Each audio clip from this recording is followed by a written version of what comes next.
Hermanos, estamos en la primera iglesia. Estamos viendo cómo era esa iglesia primitiva, esa iglesia que nos narra brillantemente San Lucas en los Hechos de los Apóstoles. Estamos viendo en Hechos 6 y Hechos 7, hermano, ahí cómo eran esos personajes, qué era lo que hacían en esa primera iglesia, cómo Esteban era arrestado por enseñar en contra de las costumbres de Moisés y del templo. Y es que Esteban predicaba que el Espíritu Santo no podía estar solamente en un solo sitio, aun que ese sitio fuera el templo, porque recuerda, hermano, que para los judíos el templo era la única presencia de Dios. Parece ser que también enseñó que Jesús había advertido acerca de la destrucción del templo, y es que esa fue una profecía de Jesús, hermano, una señal de los tiempos en donde Jesús decía que ese templo iba a ser destruido, y Esteban le sacaba esa profecía a esas personas del primer siglo. Y estos conceptos, por supuesto, iban amenazando a las autoridades del templo. Y es que predicar contra el templo, como lo hizo Jesús, era un riesgo fatal. Y así fue para el primer mártir llamado San Esteban, hermano. Apunta, hermano, ese nombre maravilloso de Esteban, San Esteban. Hoy quiero que medites ese martirio de San Esteban por hablar de Jesús. Es que Jesús había dicho que iban a haber persecuciones. Dichosos cuando ustedes sean perseguidos por causa de Jesús. Y aunque vieron, hermano, que su cara brillaba, dice que la cara de Esteban brillaba como la de un ángel, lo sacaron fuera de la ciudad para apedrearlo. Rodeado de sus acusadores, dice que Esteban ve en una visión, ve a Jesús de pie a la derecha de Dios, que recordaba justamente lo que Jesús había dicho ante el Sanedrín. Jesús había dicho ante el Sanedrín: desde ahora, sin embargo, el Hijo del Hombre estará sentado a la derecha del Dios Todopoderoso. Decía Jesús, hermano, ahí en San Lucas 22:69. Y esta mención que hace Esteban los enfurece y lapidan a Esteban, quien mientras moría, en imitación a la oración de Jesús en la cruz, pedía a Dios que los perdonara porque no sabían lo que hacían. Y mira, hermano, cómo Esteban, ahí agonizando cuando estaba siendo apedreado, se recordaba de Jesús en la cruz del Calvario, y esa misma oración que Jesús hacía, desangrándose ahí en la cruz del Calvario, donde le pedía al Padre: perdónalos, Padre, porque no saben lo que hacen. Esa era la oración de Esteban. Y con ese juicio y asesinato de Esteban, se da inicio a una gran persecución generalizada contra la iglesia. Y esa persecución es liderada nada más ni nada menos que por Saulo de Tarso, hermano, el apóstol de los gentiles, que va a ser posteriormente. Y dice que San Pablo, que todavía no era San Pablo, sino era Saulo de Tarso, presenció la lapidación de Esteban. Y eso está, hermano, ahí en Hechos 7, Hechos de los Apóstoles, capítulo 7, versículo 58, y el capítulo 8, hermano, del 1 en adelante. Saca tu Biblia, hermano, en Hechos 7, 58 y del 8 en adelante. Y ahí vas a ver, hermano, cómo Saulo de Tarso va a presenciar la muerte de Esteban.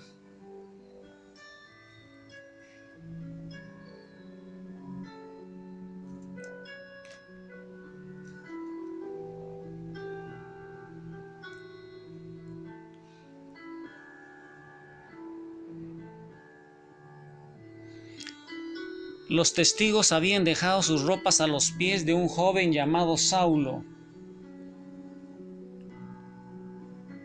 Saulo estaba ahí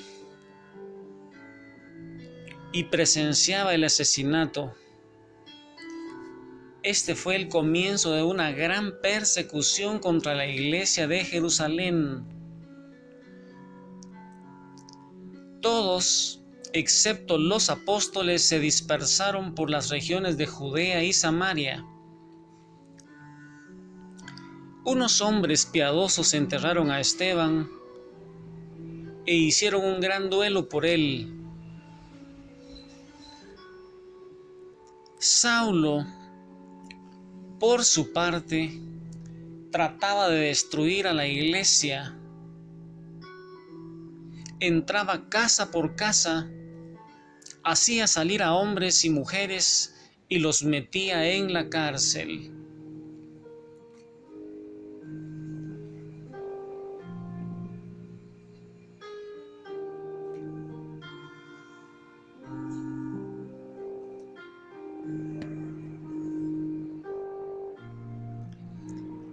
Pero hermano, lejos de restringir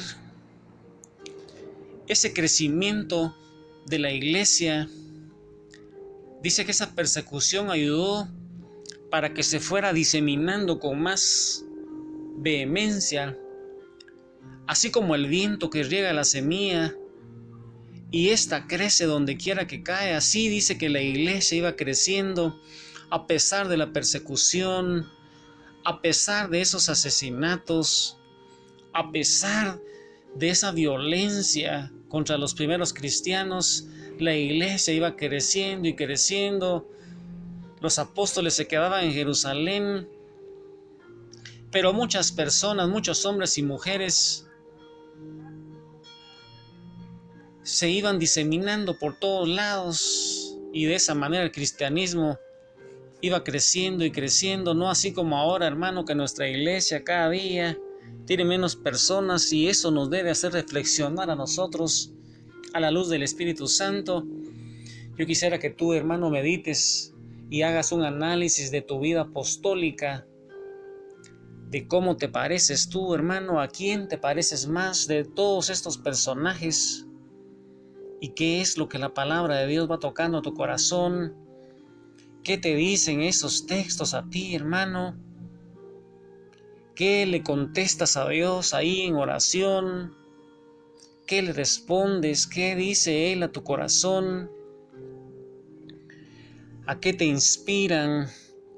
Contempla a Dios que te está viendo a ti como ese apóstol de los últimos tiempos que está poniendo la mirada en ti, así como lo puso en esos primeros apóstoles.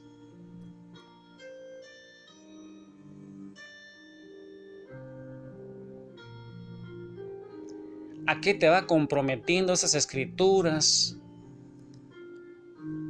¿Qué le quieres decir tú a ese Padre bueno que a través de Jesús, a través de tu iglesia, a través de la palabra, a través de la predicación te va llamando a ti? ¿A qué te comprometes personalmente? ¿A qué te comprometes en comunidad? Quizá quieras emprender una misión de casa por casa, ahí en tu trabajo, contar de las maravillas del Señor, ahí en tu familia, demostrarle a los demás cómo Dios te ha amado a ti y te ha ido cambiando, te ha ido transformando. Y yo te invito hoy a que con este canto reflexiones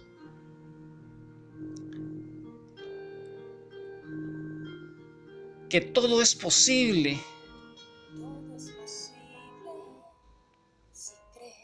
Si tú crees, todo es posible. Y es que, hermano, con Jesús somos más que vencedores. Que el Señor te bendiga. Al lado de María Santísima, con San Esteban, con todos los apóstoles, con todos los santos, sigue proclamando la palabra de Dios para que ese mundo desesperanzado vuelva a recobrar la esperanza que hay en Cristo Jesús.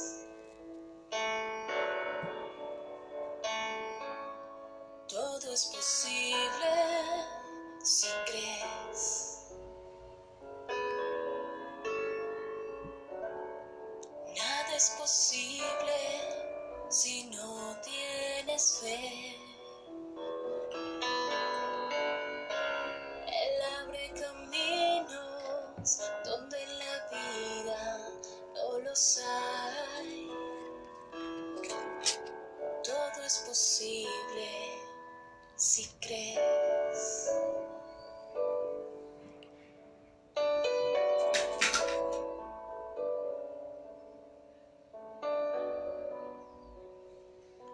Ahí donde estás, hermano, piensa que todo es posible para el que tiene fe y nada es posible para el que no cree. Todo es posible. Tú puedes llevar esa evangelización primeramente a tu casa, hermano. Quizá tú no le hayas predicado nunca a ninguno de tus familiares. No has tenido esa bendición y esa felicidad de poder hacerlo. Quizá todavía tú no te animes de ir a la iglesia. Y si estás en la iglesia todavía seas un quiebrabancas que no le sirve todavía a ese Jesús maravilloso. Y quizá no has contado las maravillas que Dios está haciendo en tu vida, o probablemente tú no has dejado que Jesús te vaya transformando. No tienes vida abundante, porque si tú no tienes vida abundante, hermano, ¿qué le vas a contar a los demás? Al lado de María Santísima, con toda esa iglesia naciente, con toda esa jerarquía, con San Esteban, con todos esos mártires de la iglesia, con esos cantantes, Julie y Josh, todo es posible para el que cree, hermano. Para Dios nada es imposible. Si Él cambió mi corazón, también lo puede hacer contigo. Que Dios te bendiga. Sigue rezando el rosario al lado de María Santísima. Todo es posible si crees.